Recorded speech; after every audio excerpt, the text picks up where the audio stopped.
Mum and Dad certainly had a rough night, but they stuck with the technique and things will get better for them. Moving on to another issue, because of Dad's work, the family have to move around all the time. And I really want this to be positive and not negative. So I want to get the boys involved in the moving process. So this house will be for the kids. It will count down the days that you have towards moving to your new home. In this last year alone, we've lived in 5 places. I try to look at it as an adventure, but sometimes it's hard. You'll see that there are 14 windows here. It's hard moving all the time. Every day, the kids will take turns in opening up a different window. When you get down to the last 7, it will have instructions of the things that you and the kids will do before you actually pack up, drive and go to your new home. For example, 3rd day before, draw pictures to send to your friends. This gave us something so we could focus on fun things that you get to do, bringing friends into the pictures, being more creative, writing letters. What a good idea. I had a little surprise for these boys to create some consistency for when they move to their new home. There are 3 bags, Makai, Crew, and this one says Nicco. Nicco. Now, the importance is to provide these kids with the same things in every place they go, so that the room that they end up in is the room that becomes familiar. I have their name. We have Oh, who's that? a picture of the family. She had pictures of their grandparents and a blanket for each of the boys. In a moment. Have this now. Not yet.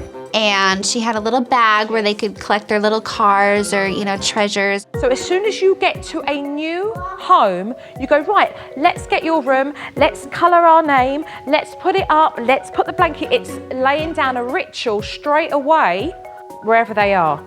So, Kai, yes, you may have yours and you can take a look in your bag. The boys ate it up. Like, that was their favorite thing like they have ever gone. It was like Christmas for them.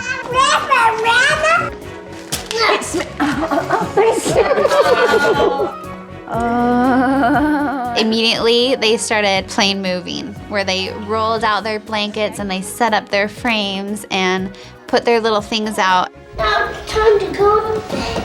Now I definitely feel that we have the tools and the techniques to make this move an easy transition for my family. Morning time. Let's pack up. I'm gone for several days. You're doing Ricky bedtime tomorrow. Tonight you're doing it, Mum, with Crew. Remember the rules. I'm really nervous. I'm gonna have to really, amp it up. Let me give you a hug.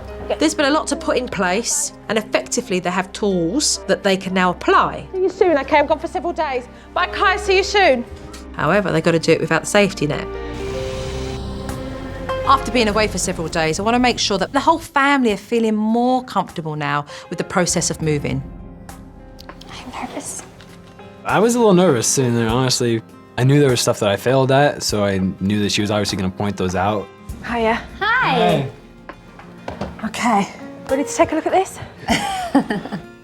Let's take a look at our first clip. Countdown to moving. I got that text saying that it's a little rough for sure. Nice. If we move on the 15th Yeah. announcement, then today is number 9. Get favorite games ready. All right. So that's what we'll do tomorrow. Good job. Way to use your muscles, guys. That's lovely. You're using the house and recognising that as much as there's a list of things that you need to get done, there are things that the kids can do, which helps them on this emotional journey of moving. All those fears of you emotionally feeling like, what are the kids thinking? I feel so guilty. This allows them to be a part of that. That was a wonderful piece of footage there, the pair of you. So let's move on to Crew's bedtime.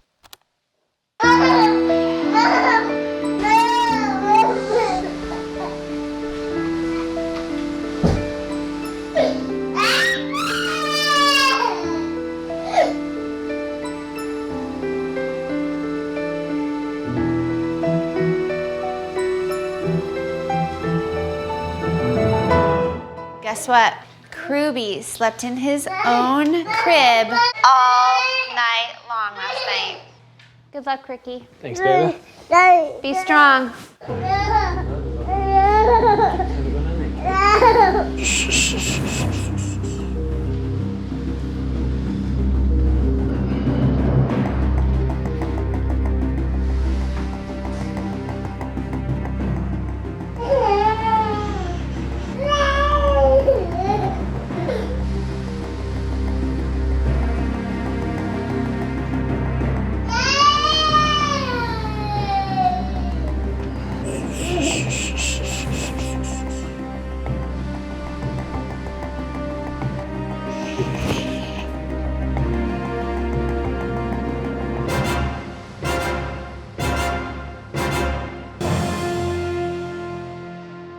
Okay, Jenny, you were very consistent with the sleep separation technique, and that's why you got the results, because you have remained in the same place and he has the security of knowing that's where you are. Ricky, you haven't remained consistent. What you've done is become impatient with it, and it's left him not knowing. You first put him in to his bed and went shh and came out. Then you decided that you would stay in the room, like what Jenny was doing, but instead of staying there and showing him that you were going to be in the same place, you started to move further and further away from the bed, so you're not allowing him to feel secure, and so that's why you're getting him getting up, getting up, getting up. How many times does he get up now? Last night he got up a lot. Why do you think he did that? So it was after he did it. Yeah. All right, so it's one rule, one technique, both doing it. Okay, so let's move on to warnings. Hi, guys. Stinky. Is that name calling? Hey, are you guys name calling? What's the rule? No name calling. So that's your warning. If it happens again, you're in time out. All right. You've got to get out of your head that using an authoritative tone of voice is being mean. It's allowing your children to have that distinction between your conversational voice and your voice that means I'm being serious, guys. That's enough. Stop it. Pack it in. And if that continues, you'll go back to square one tomorrow with regards to the kids not listening. This is your warning. I need you to do as you're told. I need you to clean up those 25 toys or you're gonna go on timeout. Do you understand? Okay, go clean them up. I feel that when you're trying to talk to the kids, you don't always feel like they are listening. Okay, I don't. He's grabbing hold of his kids to get their attention because they're looking all over the place. And I do feel that Dad would feel a lot better about himself if he could learn to discipline in a very effective way. So what I'm going to do is to teach you how to get your kids' attention when you are giving out the first step of discipline, a warning. So I guess we get busy with the rest of the stuff, right? Do it.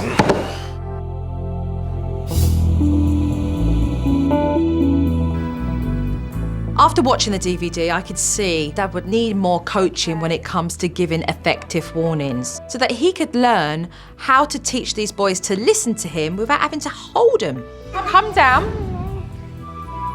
And as you're telling Kai, what would you be doing? Where would your hands be? Mine? Yeah, where would your hands Probably be? like this, so he doesn't escape. Exactly, so do the same to me. And then tell me that I have to go to the table. Okay, you need to go sit at the table. You need to go sit at the table. Not effective. Right. All you need to do when you're speaking to him is when he starts to move, lower that tone of voice and ask him to do what you want him to do. Look at me when I'm talking to you. Turn around, turn your face around and look at me when I'm talking to you. She definitely put in perspective, like, hey, the ability to learn control over your voice and the words that you're saying to your kid is important to be able to help them understand. All right, if you're trying to tell me something and I'm looking around, what are you going to say? Turn around, I'm talking to you right now. Exactly. Make sense? Yeah. Dad was on track, but I do want to do a couple of things to help this family through their transition because they are going to be moving again in 2 weeks. Moving house can be incredibly stressful, but I wanted to show Mum and Dad with a little bit of creativity, they could make packing a real fun game for the boys. This is a fire drill that we're going to do. Nicco, I want you to be a part of this in a big way. So I've given you the fire chief hat. That's the man who's in charge of the other firefighters. I'm the fire chief. So you have the red one, okay? And Kai and crew have the yellow ones.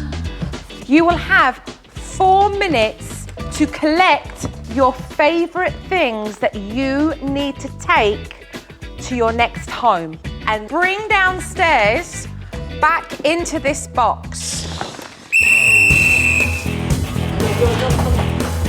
See how the stopwatch, blew the whistle. The boys were running around crazy. Fire chief, you forgot the firefighter. He's downstairs. Put it in the box. It was definitely fun, and I think it's exciting for the boys to get to open up and have something to do, and just really takes the focus off of all the negative things. 10 seconds left. I feel really empowered. Like, okay, we're going on this adventure. We're together as a family. Let's do this. 4, 3, 2, 1. I like being frightened. You're welcome. Before I leave, I have one thing that I want to give to these boys to help them feel connected to their friends and family because they're moving to a new home in 2 weeks. These cards here, they're very special. Look, there's a football one and a bear and there's hearts. They're all different pictures that you can colour in. But the wonderful thing is that at the back, they're stamps and they become postcards, okay? So you can colour them in and send them to Grandma and Grandpa.